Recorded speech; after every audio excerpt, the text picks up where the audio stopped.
সিলেটে পাথর লুটের ঘটনায় চলছে উদ্ধার অভিযান কার্যক্রম।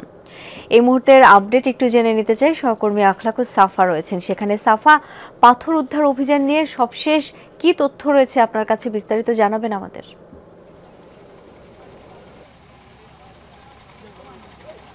শাওন, আপনি জানেন গতকাল রাত থেকেই যে অভিযানটা শুরু হয়েছে সেই অভিযানের চিত্রগুলো আমরা গতকাল রাত থেকে কিন্তু আমরা দেখাচ্ছিলাম।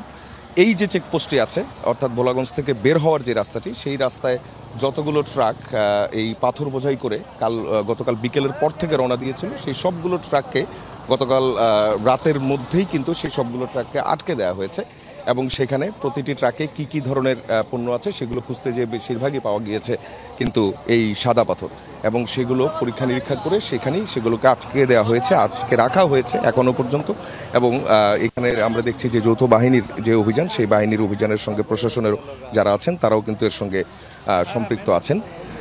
এখন পর্যন্ত যেটি আসলে মূল কথা সেটি হচ্ছে যে প্রায় 1.5 কোটি মেট্রিক টন পাথর, 1.5 কোটি মেট্রিক টন পাথর এখান থেকে লুট হয়েছে 5 আগস্টের পর থেকে। আর এখনও পর্যন্ত যেমন এই যে অভিযান চলছে, এই অভিযানে উদ্ধার কতটা হয়েছে আমরা দেখেছি। প্রশাসনের পক্ষ থেকে বলা হয়েছে 12,000 মেট্রিক টন, সেই হিসেবে কিন্তু 2% নয়। আসলে কি বাকি পাথরগুলোকে উদ্ধার করা সম্ভব? এই সব কিছু বিষয় নিয়ে এখানে যিনি নির্বাহী ম্যাজিস্ট্রেট আছেন, আমরা একটু তার সঙ্গে কথা বলতে চাচ্ছি। আপনি তো এই অভিযানের সঙ্গে সম্পৃক্ত আছেন, এখন পর্যন্ত এই হাইওয়েতে আপনারা কি পরিমাণ জব্দ করতে পেরেছেন? আমরা এখন পর্যন্ত জব্দ বলতে আমরা অ্যানোমালাস পেয়েছি আনুমানিক 70+। আমরা এখনও অনেক ড্রাইভারকে পাই নাই, ওনারা হয়তো খাইতে বা রেস্টে গিয়েছে, তখন আমরা এক্সাক্ট ফিগারটা দিতে পারবো। যাদের কোনো ধরনের অনুমতি নাই তাদের ক্ষেত্রে আমরা সাদা পাথর বা আপনার ওই এলাকা দলাই নদী থেকে বালু যদি তোলা হয় তাহলে আমরা সেখানে নিয়ে ডাম্পিং করার ব্যবস্থা করতেছি। এখন পর্যন্ত কি পরিমাণ ডাম্পিং হয়েছে? এখন পর্যন্ত ডাম্পিং হয় নাই, আমরা প্রায় 70টার মতো অ্যানোমালি পেয়েছি, এগুলো আমরা যাচাই বাছাই করতেছি। তারপর আমরা একসাথে যেগুলো একদমই কোনো ধরনের কাগজ নেই তাদেরকে নিয়ে কোম্পানিগঞ্জ সবাই নিয়ে চলে যাব। আচ্ছা, ট্রাক প্রতি কি পরিমাণ পাথর আছে কি? এটা এক্সাক্ট বলা যাচ্ছে না।